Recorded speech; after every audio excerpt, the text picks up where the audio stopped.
Good evening and welcome to Horizonte, a show that takes a look at current issues through a Hispanic lens. I'm your host, Catherine Anaya. A new book has been released that celebrates the first Chicano literature professor at Arizona State University. Margarita Cota-Cardenas is one of the first Chicano writers to emerge in the 1960s and 1970s. La Plonki, the literary life and work of Margarita Cota-Cardenas, takes a look at her contribution to Chicano literature and culture. It's co-edited by Vanessa Fonseca Chavez, an associate professor of English at Arizona State University, and Jesus Rosales, an associate professor of Spanish in the School of International Letters and Cultures. We will talk to Rosales, but first we hear from Cota-Cardenas herself. It was Jesus that came to me with the book idea. I told him, nadie lo va a comprar. Nobody's going to buy it. Nobody's going to publish it. I was a single mom. I'm not feeling sorry for myself. It's just, it was hard, you know. Oh, my biggest achievement is my kids. All of them, you know. I feel between Tom and I, we did a good job pulling a family together. And I miss him like heck. And I get emotional about it. But my biggest achievement is my kids. And then as far as the writing, what can I say? I mean, I had to write, and I guess I could do it because, you know, I got published. I was one of the very first Chicana feminists, and I hit it off. It was the year of the woman in '75, and my stuff just caught on. So I'm fortunate. I don't know that I was that talented or anything, but it was just my time, I guess, you know. My most intimate, personal stuff has been in Spanish, and I think the best stuff, that I have a better emotional expression. It brings me peace to write, you know, but it's like in the process, it can be very emotional. So I stopped at this junk store that was on the side of the road on my way back home to Modesto. And I looked around and, oh my God, there was an old typewriter there. It was covered with dust, a little bit of grime. And I asked the guy, he comes out, you know, I said, does this work? And he said, yes, I think so. So we tried it, hunt and peck, you know, and it worked. And that's my leche. And joining me now to talk more about the book is Jesus Rosales. Thank you so much for joining me. Welcome. Welcome. Thank you very much for the invitation, yes. It is good to see you. So I want to talk about the title of the book, La Plonki. That is a family nickname of Margarita's. Why did you choose to use that particular name and use it in the title? Well, first of all, it's a name that was given to her by her aunt and uncles who used to play tunes, and Margarita used to dance with her brother. And I think the title, Plonki, which is a playful song, dance, thing, captures the spirit of the book, captures who Margarita is. You know, she's very playful, she's very witty in her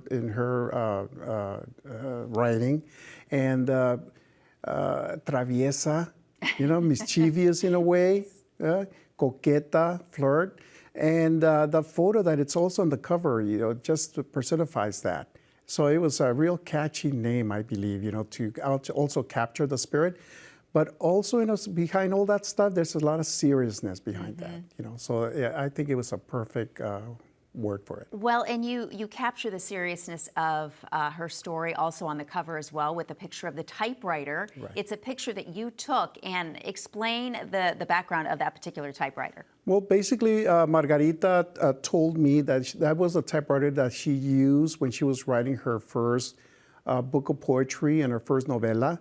And basically, you know, inspired her to write, you know, and she called it La Malinche. You know, she also had a nickname for it, you know, as a playful partner. Well, let's talk a little bit about her, because she is a pioneer. How would you describe her importance to Chicano culture, to Chicano literature? Well, Margarita is part of the Chicano Movement writers from the 60s, 70s, and I believe that she's a pioneer in a sense that she was some of the first writers who introduced courses also at the university level and of Chicano writers. And not only that, is that her writing is different, or as opposed to other Chicano writers, is in Spanish. You know, she wrote most of her stuff in Spanish and in Spanglish. So it was a real challenging writing for her and for the readers as well. Mm-hmm. And it really put her on the map, so to speak. As I mentioned, she became the first professor at Arizona State University to create a Chicana literature class. What year was that, and how significant is that to what was happening? Like you said, there was a Chicano movement happening at the time. How significant is it to have something like that exist during that time? Well, Margarita actually started teaching at ASU in 1980, I believe. Yeah. So she was coming from the Chicano movement and introducing many of the mentality of the movement and so forth. And what is important about it is that introduced all these themes that made it very important and relevant for many of the students who were studying at the time. So in our program, for example, where she taught in Spanish, in the Spanish program, she was offering the first Chicano courses in the Spanish program in Spanish, and that was a very pioneer thing. And what kind of an influence did that have on the students who were taking her class? Well, they had a lot of influence because of the fact that Chicanos who come from a background of Mexican, Latin American, Spanish background valued the language, the culture, as opposed to taking it, for example, in English classes, in English departments. So I believe that the impact made her a pioneer in terms of opening spaces for many of the Chicanos and Chicanas of the time. She went on to become an accomplished poet and author.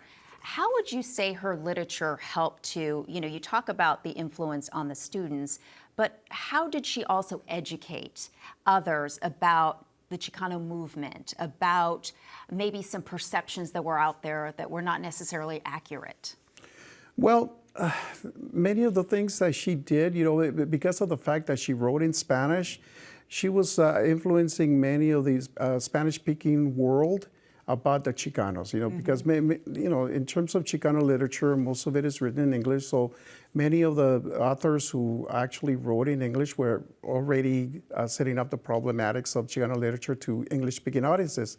But Margarita offered a different space.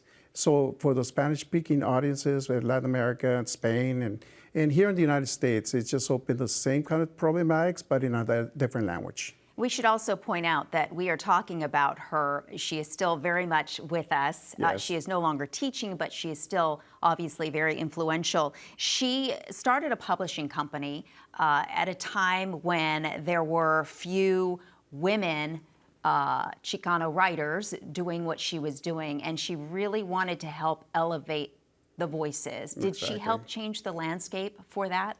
Well, again, I emphasize the fact that Margarita wrote in Spanish, because of the fact that she wanted to reach a different type of audience also. So her Scorpion Press, which started here in Arizona, opened spaces for Chicanos who actually wrote in Spanish, because of the fact, not many were already being published because of the fact they were not editorial houses that published, but even, if you wrote in Spanish, that became even very difficult to publish. So that's where the impact, I think, of her poetry and her writings. Well, and on top of that, I mean, she was writing about some serious political issues as well, not only the injustices that she was seeing, but she was also talking about immigration. And that was probably at a time when maybe it wasn't as discussed as it is now, but still just as relevant today, right? Yes, it's very much relevant, yes.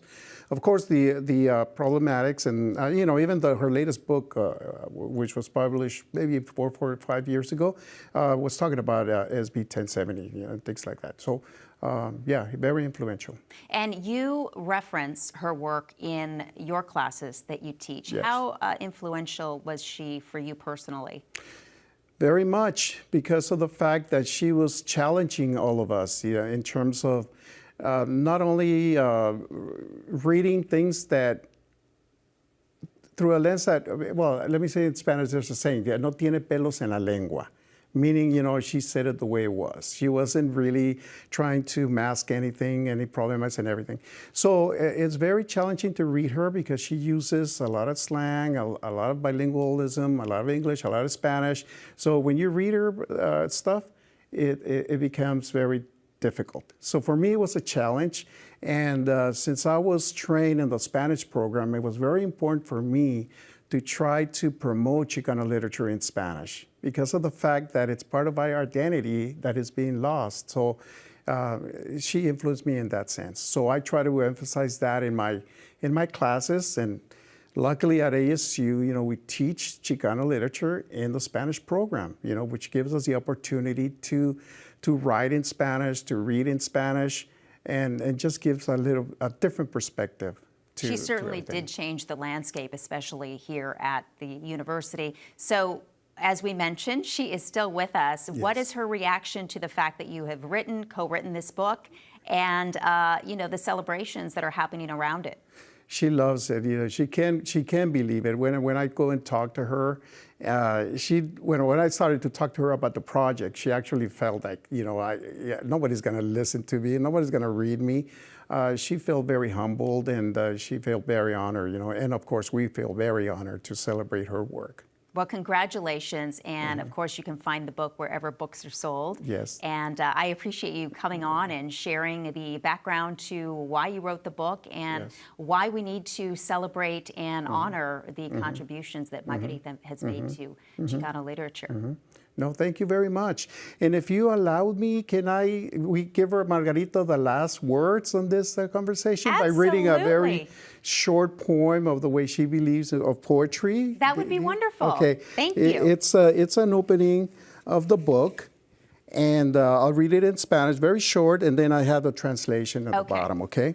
So the poem is called Inspiración y Fiebre, and it says, Poesía, como siempre me saludas, con un hola llegué, y yo, sorprendida, cojo papel y pluma para contarte de nuevo amé. The translation, it's called Inspiration and Fever.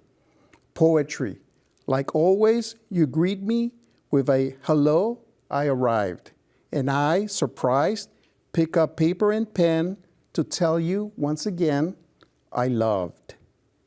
Oh, that's so beautiful. Yes. La Plonki. La Plonki. Yes, the spirit is in her words. It is. Absolutely. It is. She's a wonderful lady. Jesus, thank you so much for joining me. I appreciate it. No, thank you very much for having me. Good to see you.